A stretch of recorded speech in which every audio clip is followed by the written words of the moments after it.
Good evening, everyone, and welcome to drinknectar.com. I'm your host, Josh Wade, and this is the internet's place to explore the 5 senses of coffee and wine. Just got back from a nice quiet evening of watching the Super Bowl with my folks, and it's another year where the Redskins were unable to fulfill my preseason desires and dreams. Really getting used to the phrase, there's always next year. So in that vein, there's always next year. Congratulations, Saints. So let's move on to some wine tasting. Today I'm going to be tasting some Australian wine from Jacob's Creek. If you are not familiar with Jacob's Creek, then you probably don't know wine, because they are the largest exporter out of Australia, and they produce about 1.1 million cases of wine a year. So I'm excited to see what else comes out of Australia. And so we're going to be tasting Jacob's Creek. They've been in the winemaking business since the 1850s, a long time, and like I said, they're the largest producer out of Australia. We're going to be trying a Chardonnay from 2007, a Shiraz from 2006, and a 2005 Cabernet Sauvignon. All 3 of these are in their Reserve series, and each of them would be in the price range of $12 to $15. So let's start off with the Jacob's Creek Reserve Chardonnay 2007, 60% malolactic fermentation on this wine. So didn't spend the entire time in oak. Give this the swirl for you. You can see it is kind of a golden delicious apple color on the yellow, almost beer-like, if you will, a light beer or a light Bud Light of some kind. Let's give it the sniff. Strong lemon peel acidity in there, a little bit of oakiness, really mellow on the nose. So let's give it the sip. Alright, it's kind of what I would expect from a Chardonnay on the front end. It's not as buttery or as oaky as you would tend to find in a nice well-made California Chardonnay, or even some of the Washington Chardonnays that are being, high quality production here in this state. It has kind of a flabby front end.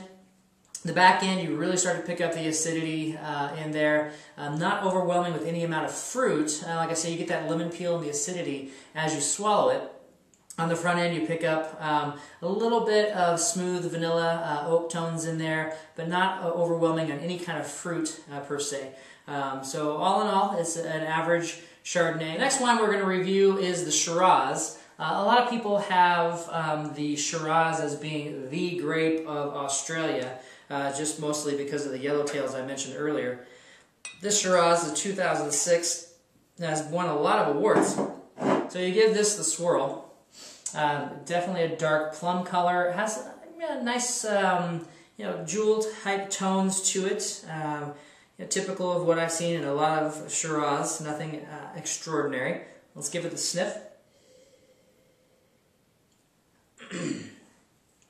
This wine, I'm picking up a little bit of spice. The nose is, again, a little underwhelming, but it does produce some berry, some of that dark berry. Get a little bit of smokiness in there, but not a ton. So let's give it the sip.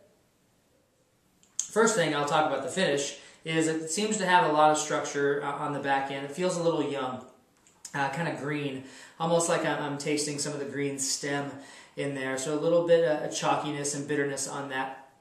But on the front end, you definitely get some plum, some dark berry fruits that are coming out. A little heavy on the oak for my taste.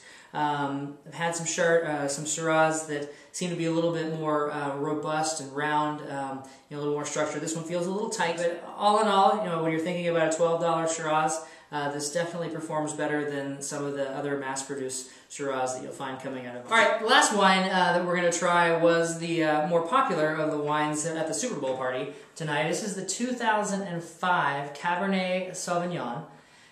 This particular grape, as you know, is the king of wine grapes. Usually very robust and hearty, has a lot of flavor, tends to pair well with red meats, heavy pastas, those types of dishes. So let's give this one the swirl. This one is a lot darker in color even than the traditionally dark Shiraz. Not a lot of jewel tones, tends to be more trending towards the dark brownish purple as it swirls out to the edges. So let's give it the sniff.